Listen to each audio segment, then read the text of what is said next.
I'm Dr. Sandler. The program is Stan, the History Man. What I'd like to talk about today are coins, U.S. American coins. And, coins, you can tell a history of many countries through their coins. And what we have, of course, many coin collectors it's a very active field of collecting. But what I want to talk about today is what happened to our coins.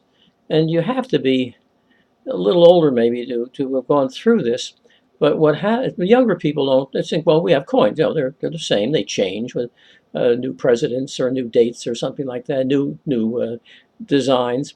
But something really happened in 1965 that a lot of people don't know about and bothered me a lot. And that is our coins were inflated. In other words, what used to be had nickel and copper and silver, all right, went over to basically a lead slug with a silver wash. Now that happened in 1965 because Lyndon Johnson was fighting the Vietnam War and the Great Society program to run out of money. And so he figured, well, one way to do is stop spending our silver on coins.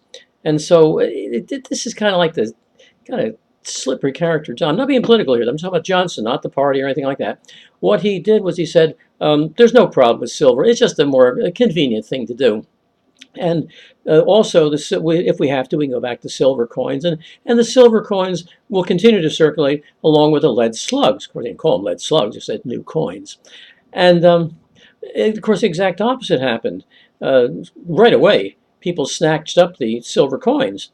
And it kind of a affirmation of what the 18th century British economist said. I'm trying to think of his name now. He said, Gresham, Ms. Gresham's law, that good coins or bad coins drive out good coins.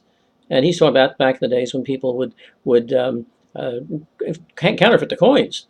And so that's what happened here. The silver coins, the real silver coins were taken away. They were driven out by the lead slugs. And to this day, I mean, you won't see it. Anytime a person accidentally, let's say, gets a dime or a pre-1965 dime or quarter or half-dollar piece, he snatches it up. And I don't think they're really worth an awful lot, but collectors do like them. Now, the reason this bothers me is, to me, a coin is a symbol of a nation. It says, U.S., United States of America, or USA, or whatever, or France, La France, or Belgique. But so you want it to look good. It's kind of like a symbol. Like you said, if you had a brass plaque, United States of America, you want it made out of plastic. But that's kind of what we've done with our coins. And what happened, of course, was there was no silver, any silver left over. We never did go back to silver coins. It also reminds me of the kind of person Lyndon Johnson was. He inflated everything he touched. For example, I believe he's the first president, certainly on a large scale, when he signed a document or a law or executive document or whatever, he would not just sign, Lyndon B. Johnson. He'd say an L, and then he'd give one pen to somebody, then a Y, give it to somebody. And all the time, before this time, let's say Franklin Roosevelt would sign the Social Security Act. He'd sign it and then give the pen to somebody who's been pushing for the Social Security Act, whatever. But Lyndon had a box of 15 or 20, more than that, that's 50 pens, of course, cheap plastic pens, which you give to. So somebody can say, I've got the pen that was used to sign the Civil Rights Act.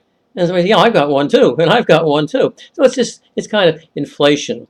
And I was thinking, when the Japanese signed the surrender on the deck of the USS Missouri in 1945, they used a beautiful tortoiseshell fountain pen, all right? And it's there in the Smithsonian Institute. That is the pen that signed the Japanese surrender. So maybe it's a little a kick of mine or something, but I don't like the kind of coins that we have. And I would say, of course, all developed countries have the same sort of thing.